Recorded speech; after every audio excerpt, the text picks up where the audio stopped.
Hi, and thank you for joining us today to talk about the auto-enrollment tax credit for owner-only plans. Just our disclaimer, this information is intended to be general and is not intended to be a substitute for legal or tax advice. We do encourage you to consult a qualified professional if you do need legal or tax advice. So today our target audience is our clients, plan sponsors. This presentation is primarily focused on owner-only defined contribution plans. So owner-only or solo K plans that do not have employees and plans where NOVA is the third-party administrator.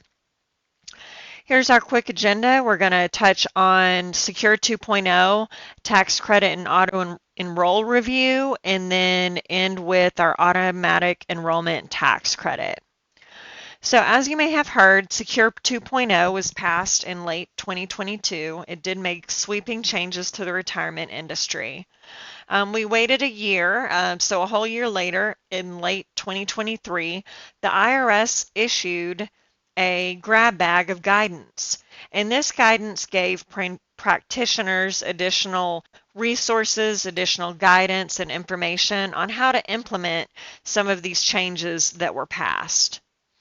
And so how does this affect your plan? Today we're focusing again on solo K plans, and there's two things we wanted to point out. One is the allowance of Roth employer contributions. That's covered in a separate recording, also available on our YouTube, and also talk about a possible tax credit that is new and available to owner-only plans. So an automatic enrollment tax credit, we'll go more into detail on this in a moment, but basically you can qualify for a $500 plan credit for each year over 3 years, totaling $1,500 credit. It's claimed each year, it's non-refundable, and of course, as always on any tax-related matters, you want to consult with your CPA on this. And make sure that they are informed. So to take a step back a little bit, what is automatic enrollment? Automatic enrollment is a type of plan that defaults certain employees who don't have an election into a specified rate. Now, you may be thinking right now, well, I don't have any employees. I'm an owner-only plan, and that is definitely true. But just wanted to give you a little bit of background on what this automatic enrollment means. Sometimes people refer to it as a negative election or an automatic contribution, but basically if you have employees, you offer them the plan and you give them an enrollment form and they're supposed to tell you, if they do or don't want to participate in the plan. Automatic enrollment plan would be such as you would tell your employee, okay, employee, I am going to enroll you in the plan at a 10% rate, unless you tell me otherwise. And once they're eligible, if they have not returned an election form telling you otherwise, then you as the employer automatically deduct 10% from their paycheck and put it into the retirement plan for them. Now, this kind of ceases to exist if an individual makes their own choice. So they return the form to you and they say, well, actually, I want you to do 5%. Again, I know that this may not apply to you listening to this because you likely don't have employees. But again, just wanted to give you a little bit of background on what the term automatic enrollment means. Now, automatic enrollment and Secure 2.0, two different things came about because of Secure. Secure 2.0 did pass a mandate that certain plans are required to include automatic enrollment and auto escalation in their plan. This does not apply to owner-only plans. It was one of the changes of Secure and does apply to plans that have employees, but not to owner-only. The second point is a new tax credit became available to plans that add an automatic enrollment feature into the plan. So now under Secure, if you add an automatic enrollment feature to your plan, you can qualify for this tax credit. This is available to owner-only plans. So this tax credit is available for the first 3 years, beginning with the year that you adopt automatic enrollment. And here in our industry, we love acronyms, but EACA stands for Eligible Automatic Contribution Arrangement, basically automatic enrollment. So once you add it, in the first year that you add it into your plan, you can qualify for a tax credit of $500. Again, that's over 3 years. So if you added automatic enrollment now in 2024, you would qualify for year one of the tax credit, next year, year two, and then the year after that, year three. This credit can be claimed on a Form 8881. You should work with your CPA to make sure they take that tax credit.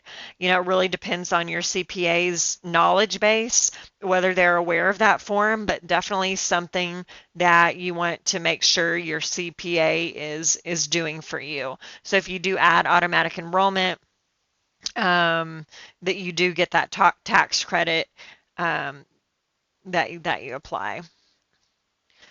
So who does this apply for? Again, today we're talking in the context mainly of solo K plans. The tax credit is extended to small employers, and there's the definition there. The $500 credit for small employers who added auto-enrollment feature into their plan get this tax credit. There is no requirement to have non-highly compensated employees in the plan. That generally means your employees, non-owner employees. So this tax credit under Secured did not have a requirement that you had to have employees. Thus, we're bringing it up to you today. So if you're interested in taking advantage of this and in qualifying for the tax credit, there are a couple of things that need to happen. You know, and we do have a couple of options.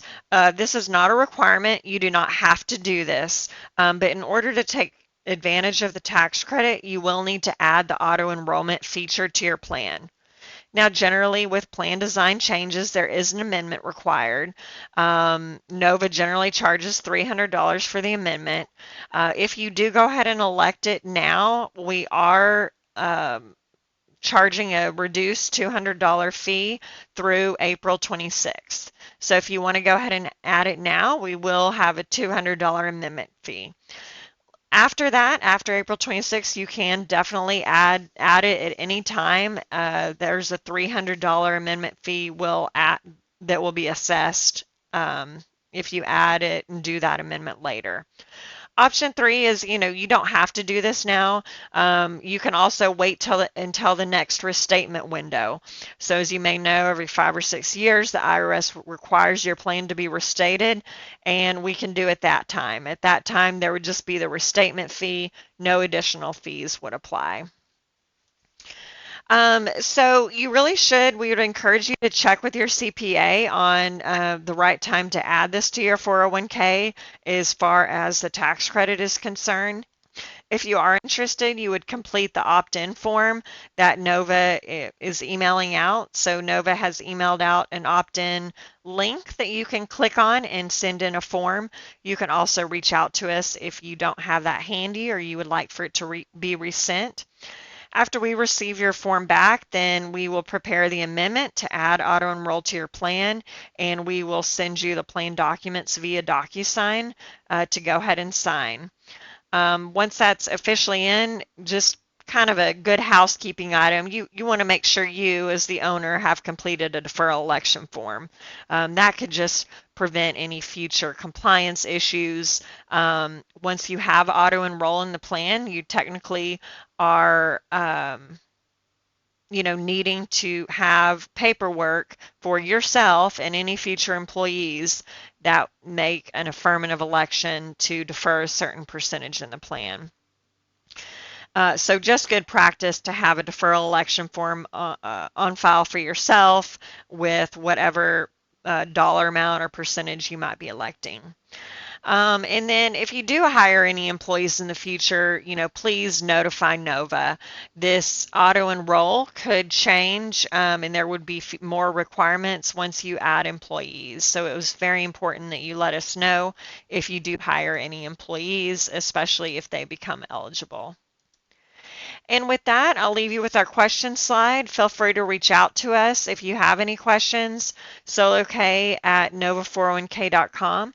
Feel free to check out our website for additional webinars, as well as our YouTube channel for lots of pre-recorded webinars. And with that, thanks and have a great day.